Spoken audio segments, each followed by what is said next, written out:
Ya kan ya. Gimana apa kabar nih di Medan? Ya? Alhamdulillah baik. Memang COVID-nya agak ngeri-ngeri sedap juga di sini, tapi ya masih sehat. Alhamdulillah.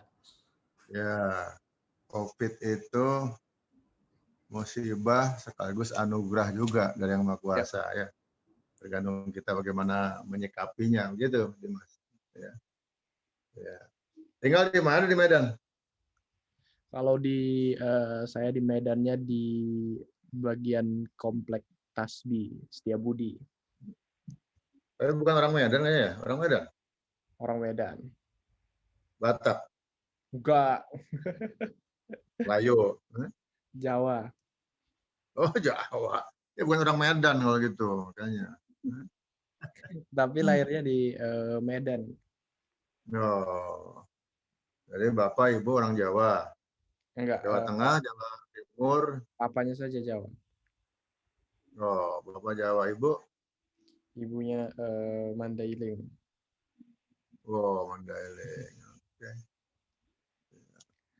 Oke, jadi ini Jadi sejak lahir tinggal di Medan. mm-mm.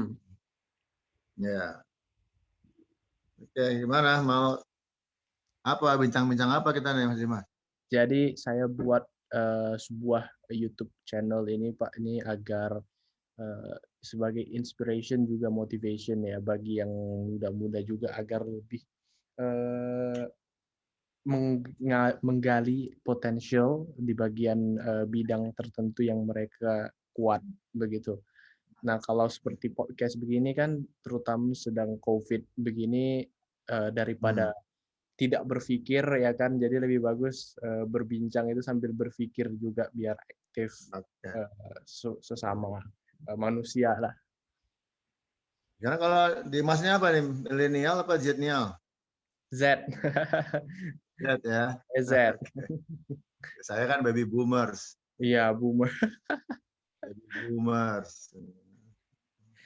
Jadi Oke. kemarin saya lihat Jadi, nonton podcastnya Jenderal dengan Pak Bambang Susatyo itu ya di channelnya ya. oke. Nah, Nah, jadi saya searching ini Jenderal yang mana ini? Sepertinya kok saya belum tahu. Rupanya kan waktu itu saya masih balita ya, jadi kan nggak mungkin tahu Wakapolrinya siapa waktu itu. Jadi saya searching, rupanya ada nomor teleponnya. Jadi saya coba tes ke WhatsApp, rupanya dibalas. hmm. Ya, ya. Ya, sesuatu nggak ada yang kebetulan, itu pasti takdir nih. Betul. Ditakdirkan seperti itu. Ya, mudah-mudahan ada manfaat dan barokah buat kita kan. Saya baby boomers. Sekarang berapa umurnya, Mas Dimas? Saya sekarang 15, tapi tahun ini 16. Wah, 15. Berarti sudah seperempatnya saya tuh. Saya udah 66 sekarang kan. Wah, tapi masih terlihat 30 ya.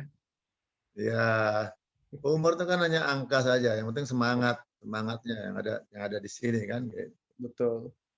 Ya, Umurnya secara Mahathir, teknologi aja mungkin. Mahathir kan 92, masih bisa memimpin negara Wah, dia. Ya. 9 ya waktu memimpin itu 92, 93, tapi waktu saya podcast Nah, iya, kemarin 96. ya itu. Jadi itu yang kita perlu contoh semangatnya. Betul. Umur tuh nggak ada masalah, yang penting semangatnya. Apalagi umur 16 tahun, wah itu sedang sedang on fire, on fire.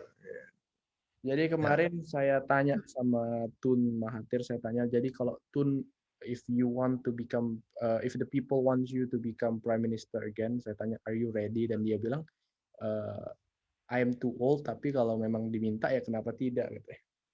ya, Jadi bisa sampai ya, tapi umur tetap 100. ya selama masih bisa kan. Iya, Tapi ya yang penting itu sebetulnya yang paling penting ini Mas Dimas. Jadi kalau mimpin itu menyiapkan pengganti satu dua level di bawah kita. Nah sekarang justru itu yang menjadi masalah sekarang bahwa pemimpin yang ada itu tidak pernah menyiapkan penggantinya atau Hmm. pengganti berikutnya. Coba bayangkan kalau semua itu mempersiapkan penggantinya yang lebih baik daripada dirinya. Wah kan luar biasa itu kan. Sampai Jadi ke depan ya. menyiapkan generasi berikut penggantinya yang terbaik. Wah itu yang paling hebat. betul. Gitu. Nah, Jadi sekarang karena tidak disiapkan itu, banyak pemimpin sekarang di dunia yang banyak yang tidak benar karena waktu yang lama-lamanya memimpin tidak disiapkan yang mudanya ya. ya, jadi itu pengalaman saya justru bagaimana begitu duduk yang ada di benak itu adalah siapa pengganti saya setelah ini, kan? Terus siapa pengganti saya setelah ini?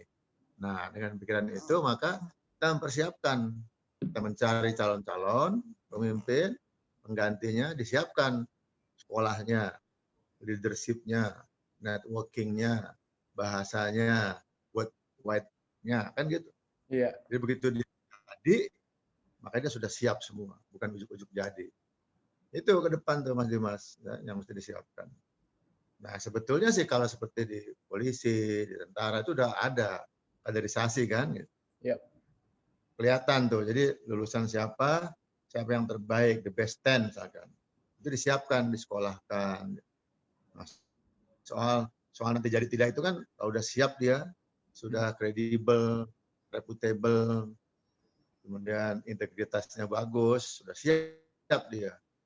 Soal jadi itu, nah, serahkan yang di atas. Iya. Gitu. Gue mesti siap. Nah, kalau seperti itu pasti aman tuh. Nggak ada rebutan jabatan, nggak ada saling jelek-jelekan, karena udah disiapkan seperti itu. Itu nanti kalau Mas jadi pemimpin, di semua level apa saja, di sekolah, Iya. ya, di masyarakat, harus selalu di sininya disiapkan siapa pengganti saya. Wah, begitu. Gitu. Makanya ada yang mengatakan kalau sistem yang monarki itu lebih lebih agak lebih tensionnya lebih rendah karena sudah jelas siapa yang disiapkan the next throne-nya untuk siapa ya. Ya, hanya ada satu kata Mas Dimas. Jadi kan kita sering menggunakan demokrasi itu Mhm. eh, apa namanya harus harus demokrasi kan gitu kan. Nah, Ya. tapi kadang-kadang demokrasi ini justru malah menutup kesempatan yang lain. Mhm. Nah, ada satu kata kolusi dan nepotism, Ah, itu gitu dia. kan? Nah, sebetulnya collusion dan nepotism itu kalau positif itu bagus. Tapi kalau kolusi dan nepotisme itu tujuannya jelek untuk kepentingan pribadinya pasti jelek. Tapi kita kolusi dalam kalau positif kita bisa lihat siapa nih yang terbaik. Kita cek. Jadi kolusi tapi by system itu malah penting karena kalau nggak kenal juga masalah. Nah, kalau di kerajaan dan sebagainya kan dia sudah kelihatan tuh Ya, disiapkan the next. anak raja dan sebagainya. Tapi kan tidak beri kesempatan yang lain untuk jadi itu. Jadi ada positifnya, ada negatifnya. Kalau pengalaman saya sebetulnya collusion dan nepotism itu penting sepanjang kita sendiri tidak ada kepentingan apa-apa kecuali mempersiapkan apa next leader, next manager untuk memimpin. Gitu. Jadi nggak ada rebut-rebutan kan. Iya. Nah sekarang demokrasi itu sekarang mungkin melihatlah partai-partai kita kan gitu kan. Nah karena sistemnya justru yang menjadi masalah sekarang. Demokrasi itu sekarang di partai adalah bukan kaderisasi, tapi siapa yang punya uang, dia bisa langsung nyalon jadi kader. Nah ini mungkin yang mesti ke depan itu disiapkan. Harusnya tugas partai itu menyiapkan kader level lurah, level camat, level bupati, wali kota, kader disiapkan 5-10 tahun sebelumnya. Bukan pas saat kampanye sebulan baru kadernya muncul. Wah, yang punya uang dapatlah dia kursi kan. Itu kelemahan kita sebenarnya. Yang Mas sudah Dimas. Gitu. bertahun-tahun loyal Ya, terhadap partainya malah tidak jadi apa-apa jadi. iya, kader. Jadi sebenarnya gini, tugas partai, saya dulu pernah bilang, partai itu disiapkan negara saja, dibayar negara. Hmm. Tapi negara punya standarisasi, kan gitu ya. Standarisasi partai. Tugasnya partai apa? Menyiapkan kader, latihan. Nanti baru standar mana kadermu, Ini standarnya negara. Tes lulus, kemudian disamakan, berikan tambahan pengetahuan, networking, kemampuan-kemampuan yang ada, baru diadu siapa yang terbaik di antara kader-kader partai itu.